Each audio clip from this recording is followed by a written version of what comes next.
اعوذ باللہ من الشیطان الرجیم بسم اللہ الرحمن الرحیم۔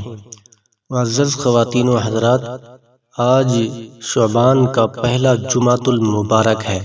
یہ یاد رکھیں شعبان کی تاریخ بھی پہلی ہے، شعبان کا جمعہ بھی پہلا ہے۔ اس لیے آج آپ کے سامنے ایک ایسا وظیفہ پیش کرنے والا ہوں جو آپ کو مالا مال فرما دے۔ یاد رکھیں اس وظیفے کو آپ نے محنت کے ساتھ کرنا ہے، یقین کے ساتھ کرنا ہے، تو انشاءاللہ جو پورا سال نہ مل سکا وہ آپ کو مل جائے گا۔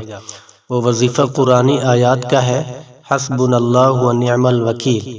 جو بندہ بھی اخلاص قلب کے ساتھ، یقین کامل کے ساتھ اس کو پڑھے گا تو انشاءاللہ العزیز اس کو دنیا آخرت کی بہاریں نصیب ہوں گی، دنیا کی خوشیاں بھی ملیں گی، آخرت کی خوشیاں بھی ملیں گی انشاءاللہ العزیز۔ گارنٹی شدہ وظیفہ ہے۔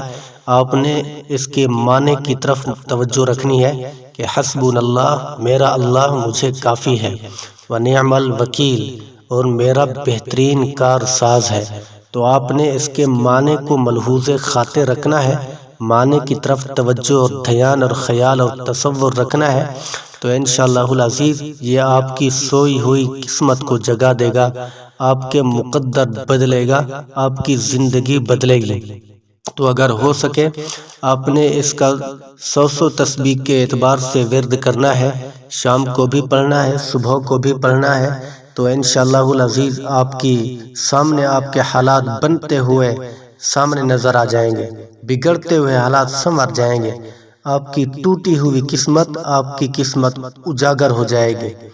تو دعا کرتے ہیں اللہ تبارک و تعالی مجھے بھی اور آپ کو بھی عمل کرنے کی توفیق نصیب فرمائے۔ میرے دوستو، اسی لفظ کو صحابہ کرام پڑھتے تھے، حسبنا اللہ، حسبی اللہ، تو اللہ تبارک و تعالی بڑے بڑے فاتح بنا دیتا تھا ان کو، اللہ تعالیٰ بڑے بڑے محلات، بڑے بڑے قلعے فتح کرا دیتا تھا۔ وجہ کیا تھی؟ صحابہ کے دلوں کے اندر یقین تھا، اعتماد تھا اور پختہ یقین تھا اللہ تبارک و تعالیٰ کی ذات کے اوپر۔ تو دعا کرتے ہیں اللہ تعالیٰ مجھے بھی اور آپ کو بھی عمل کرنے کی توفیق نصیب فرمائے۔ السلام علیکم ورحمۃ اللہ وبرکاتہ۔